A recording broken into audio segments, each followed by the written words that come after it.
तिष्ठन् मुञ्चाना पर्यटन् महिम् चिन्तमानो हर्षिकेशा अपश्यन् तन्मयं जगत्। आसीन बैठते उठते खाते पीते सोते चिंतयामानो हर्षिकेशा, हर्षिकेश अर्थात भगवान के बारे में सोचते सोचते सारा जगत से ठाकुर में नजर आने लगा। देख लो क्या बात है।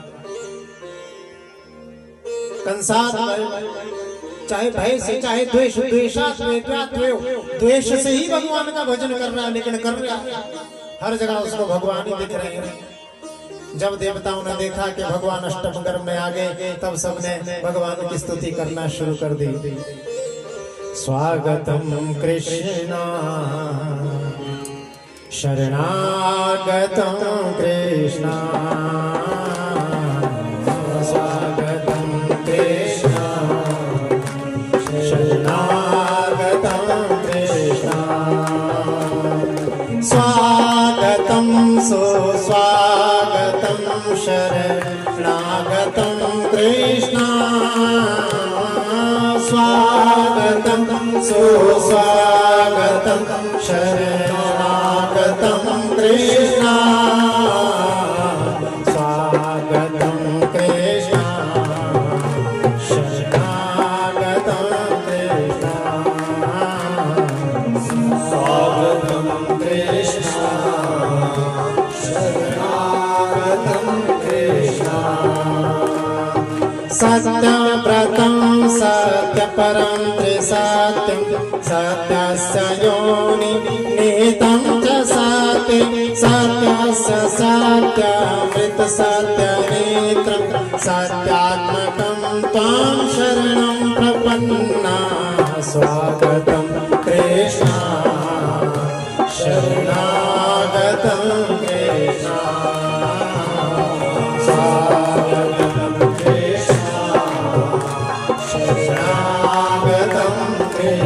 सभी देवता स्तुति कर रहे भगवान की।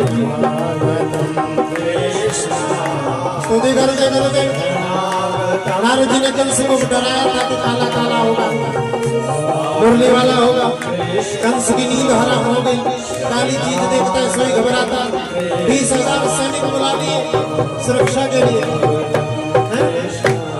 और हे बंधु, वो परम समय आ गया।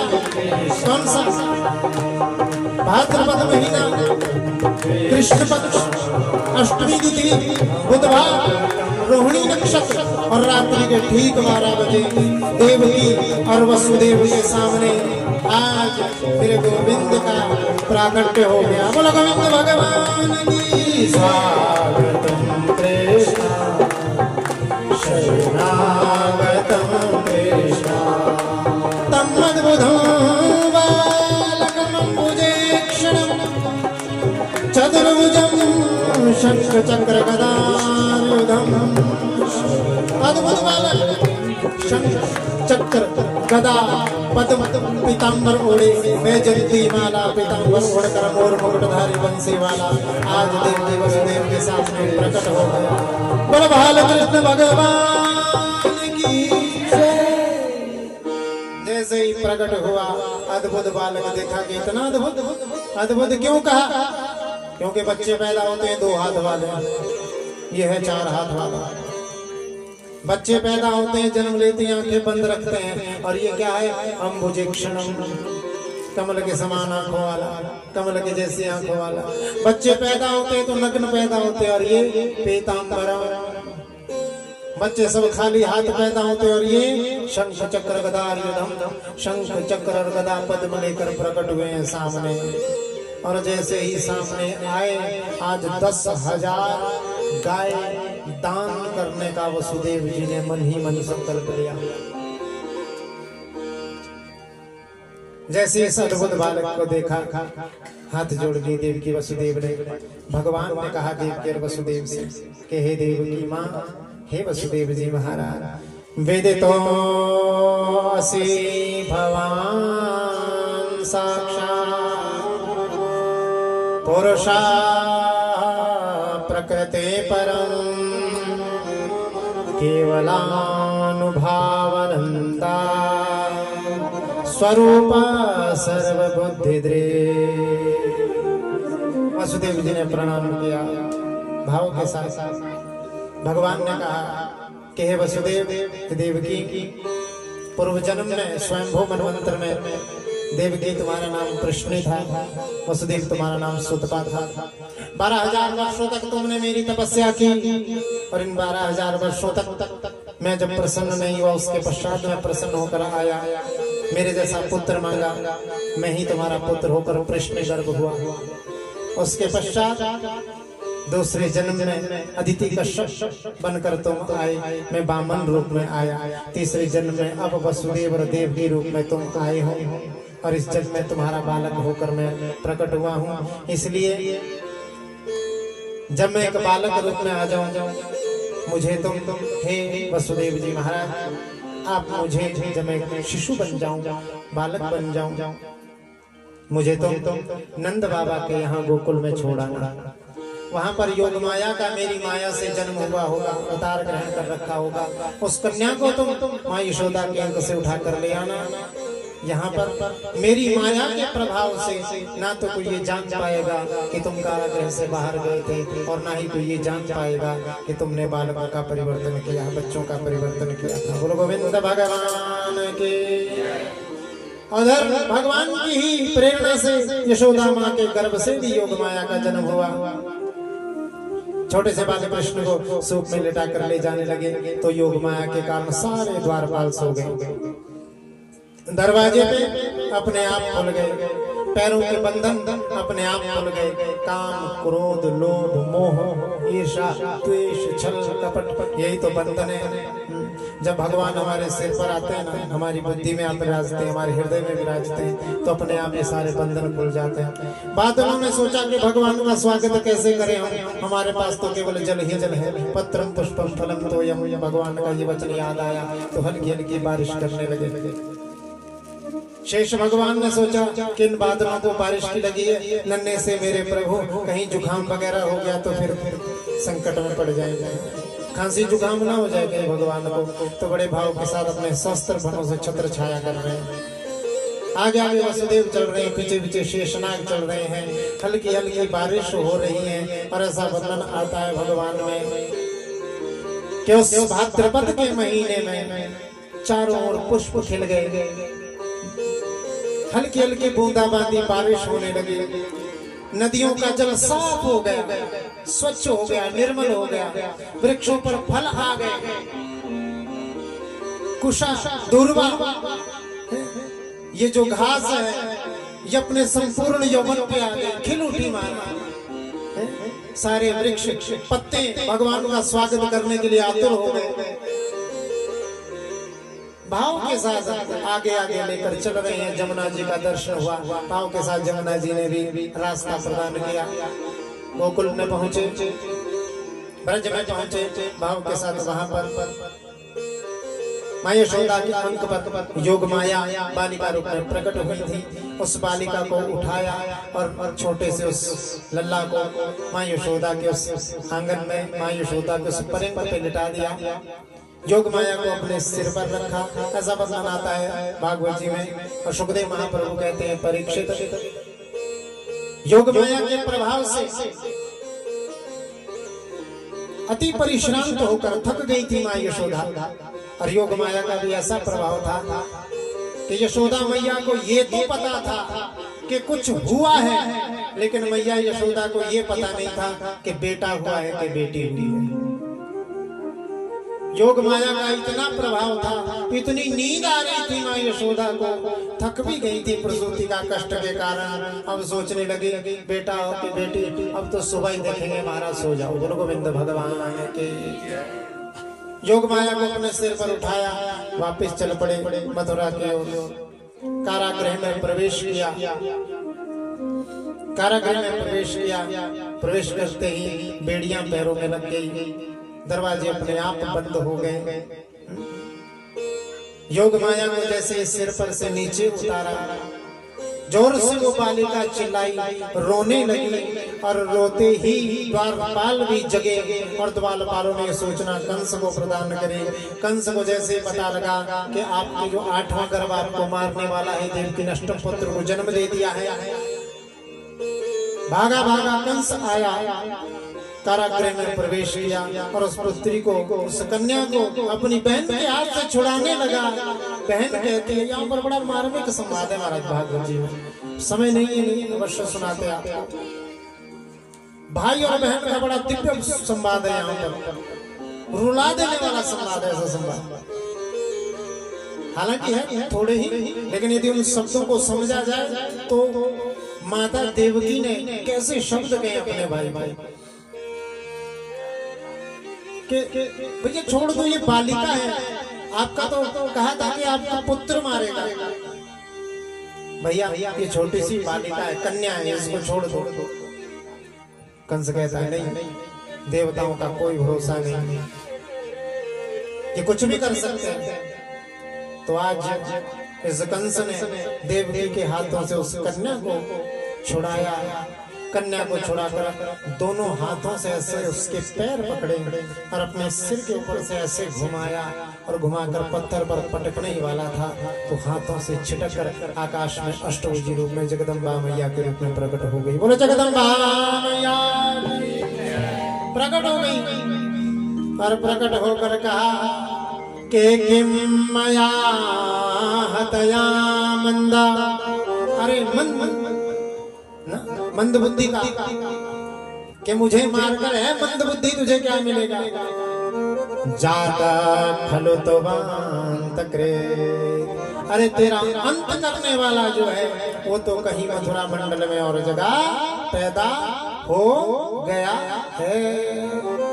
तूने मेरे पैर पकड़े इसलिए जा तुझे बताती हूँ कि इसी मथुरा मंडल के अंदर तुझे मारने वाला कहीं और पैदा हो गया है। मूर्ख कहा, इस प्रकार से कहकर माता अंतर्ध्यान हो गई। अब कंस डर कर देवकी वसुदेव के चरणों में गिर गया, क्षमा मांगी और कुछ दिनों के लिए, कुछ समय के लिए देवकी वसुदेव को मुक्त कर दिया। तुरंत राक्षसों की मीटिंग को बुलाएगी, 1 महीने के अंदर जितने भी बच्चे पैदा हुए सबको मार दो।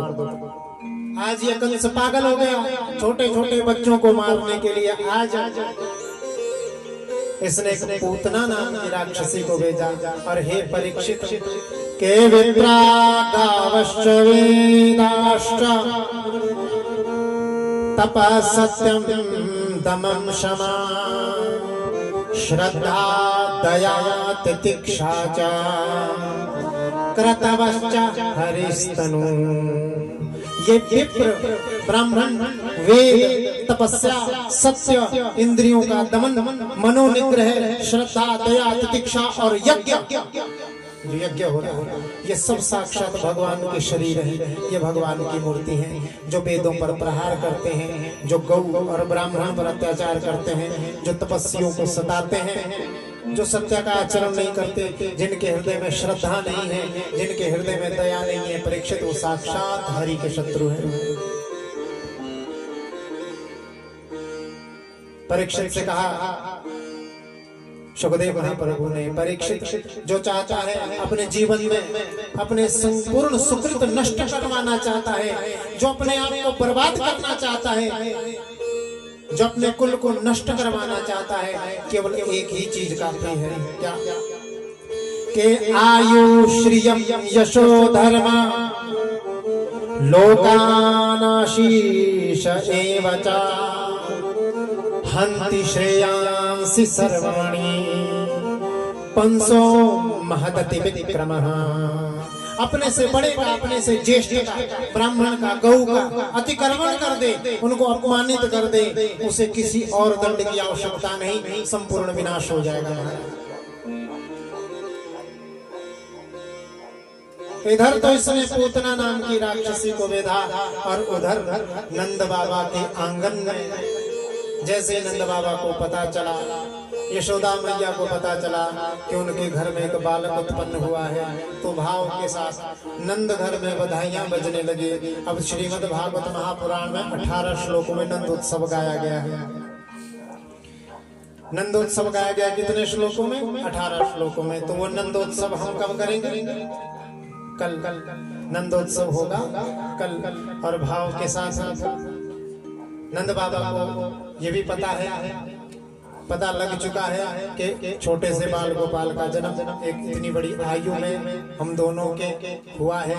तो नंद बाबा के आंगन में सभी बड़े भाव के साथ नंद गांव के सभी लोग, ग्वाल ग्वालिनी, गोपी गोप सब आकर नंद बाबा को बधाई दे रहे हैं कि ब्रिज में हो रही जय जयकार, नंद घर माला जाए, ब्रिज में हो रही जय जयकार, लाला जायो है, ब्रिज में हो रही जय जयकार, नंद घर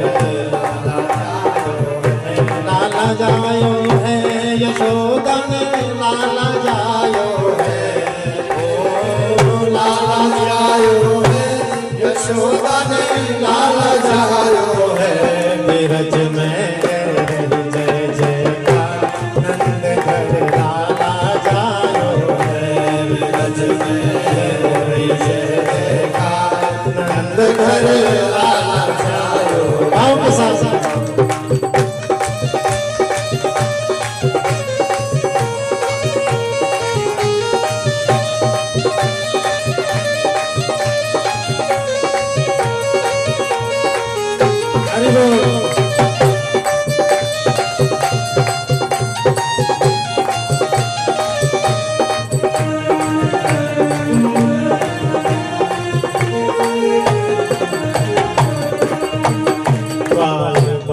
सब हिल मिल गाएं, बाल सब हिल मिल गाएं, बाल सब हिल मिल गाएं, बाल सब हिल मिल गाएं, झूठ के झूठ नंद घर आवे, झूठ के झूठ नंद घर आवे, बाल सब हिल मिल गावें, बाल सब हिल मिल गावें, झूठ के झूठ नंद घर आवे, झूठ के झूठ नंद घर आवे, ब्रह्मानंद समान आज सुख सबने पायो है, ब्रिज में हो रही जय जयकार, नंद घर लाला जायो है, ब्रिज में हो रही जय जयकार, नंद घर लाला जायो है।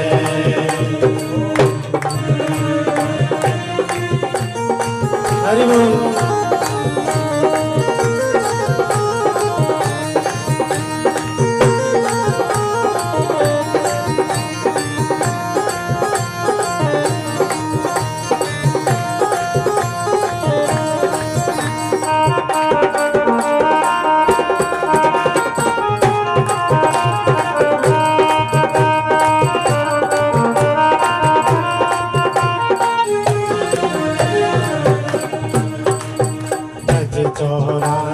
कोस में भैया, 84 कोस में भैया, सब ही कहे धन यशोदा मैया, सब ही कहे धन यशोदा मैया, ब्रज 84 कोस में भैया, ब्रज 84 कोस में भैया, सब ही कहे धन यशोदा मैया, सब ही कहे धन यशोदा मैया, 80 साल की आयु में सुत सो जायो है, ब्रिज में जय जयकार, नंद घर जायो है, ब्रिज में जय जयकार, नंद घर जायो है, नंद घर जायो है, नंद घर जायो है, बोल नंद के सियावर रामचंद्र भगवान की जय। परिवार को अनंत शुभकामनाएं। आपके इस प्रांगण में भगवान श्री राम के अनुपम प्राकट्य की, भगवान कृष्ण के बाल गोपाल के अनुपम प्राकट्य की अनंत बधाइयाँ माँ भगवान श्री राम की कृपा से और भगवान श्री बाल गोपाल गोविंद की कृपा से आपकी पुत्री स्वर्गीय स्वाति देवी को शर्मा को भगवान की कृपा से सद्गति प्राप्त हो, मोक्ष की कामना हम सभी ब्राह्मण वृंद मिलकर यही प्रार्थना करते हैं कि असमय इस अपने असमय और अकाल समय में अपने इस देह का परित्याग करके वो पुत्री जो चली गई, भगवान करे ठाकुर जी करें आज आपके इस प्रांगण में ठाकुर जी का अनुपम प्राकट है, भगवान श्री राम का प्राकट है। इनके आशीर्वाद से, इनकी कृपा से हम यही कामना करते हैं कि उस दिवंगत आत्मा को सद्गति प्राप्त हो, ठाकुर जी उसे अपने चरणों में स्थान दे। इन्हीं शब्दों के साथ, इन्हीं वचनों के साथ मैं अपनी वाणी को विराम देता हूँ। वैसे अगर श्री कृष्ण जन्म और राम जन्म की कथा कहनी हो तो पूरा दिन चाहिए, कम से कम 4 घंटे तो लग ही जाते हैं माता जी।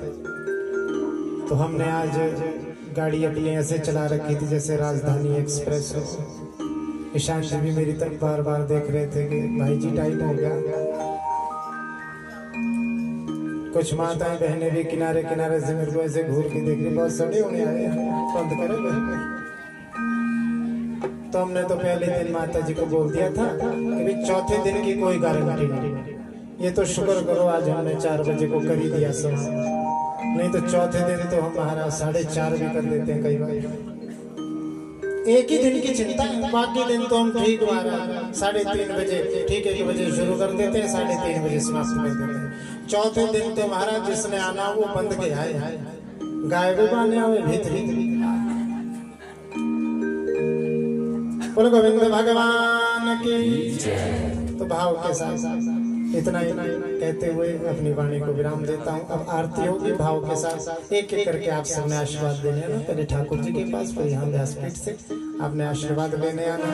और यज्ञ प्रसाद है, भोग है, उतना ही लेना थाली में जो व्यर्थ न जाए नाली में। भगवान के प्रसाद का अपमान नहीं करना, बच जाए उसको अपने साथ घर ले जाओ।